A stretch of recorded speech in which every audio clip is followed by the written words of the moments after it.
सफला एकादशी व्रत कथा। चंपावती नगरी में एक महिष्मान नाम का राजा राज्य करता था। उसके 4 पुत्र थे। उन सब में लुम्पक नाम वाला बड़ा राजपुत्र महापापी था।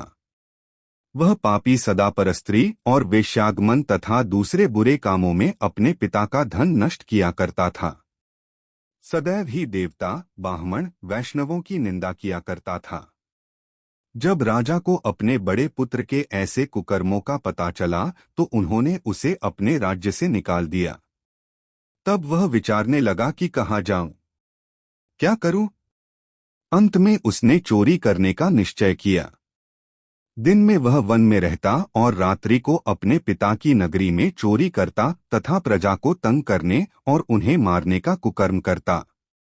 कुछ समय पश्चात सारी नगरी भयभीत हो गई। वह वन में रहकर पशु आदि को मारकर खाने लगा। नागरिक और राज्य के कर्मचारी उसे पकड़ लेते किंतु राजा के भय से छोड़ देते। वन में एक अति प्राचीन विशाल पीपल का वृक्ष था। लोग उसकी भगवान के समान पूजा करते थे। उसी वृक्ष के नीचे वह महापापी लुम्पक रहा करता था। इस वन को लोग देवताओं की क्रीड़ास्थली मानते थे। कुछ समय पश्चात पौष कृष्ण पक्ष की दशमी के दिन वह वस्त्रहीन होने के कारण शीत के चलते सारी रात्रि सो नहीं सका। उसके हाथ पैर अकड़ गए। सूर्योदय होते होते वह मूर्छित हो गया। दूसरे दिन एकादशी को मध्याह्न के समय सूर्य की गर्मी पाकर उसकी मूर्छा दूर हुई। गिरता पड़ता वह भोजन की तलाश में निकला। पशुओं को मारने में वह समर्थ नहीं था, अतः पेड़ों के नीचे गिर हुए फल उठाकर वापस उसी पीपल वृक्ष के नीचे आ गया। उस समय तक भगवान सूर्य अस्त हो चुके थे।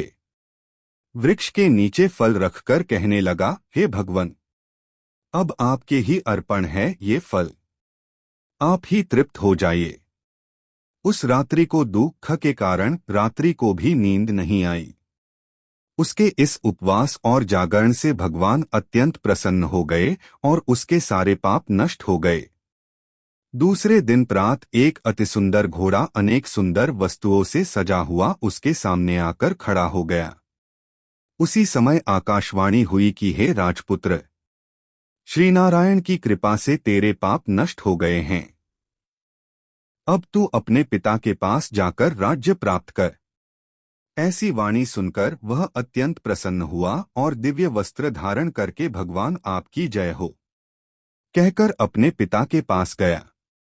उसके पिता ने प्रसन्न होकर उसे समस्त राज्य का भार सौंप दिया और स्वयं वन के रास्ते चल दिए। अब लुम्पक शास्त्रानुसार राज्य करने लगा। उसके स्त्री, पुत्र आदि सारा कुटुंब भगवान नारायण का परम भक्त हो गया। वृद्ध होने पर वह भी अपने पुत्र को राज्य का भार सौंपकर वन में तपस्या करने चला गया और अंत समय में वैकुंठ को प्राप्त हुआ। अत जो मनुष्य इस परम पवित्र सफला एकादशी का व्रत करता है उसे अंत में मुक्ति मिलती है।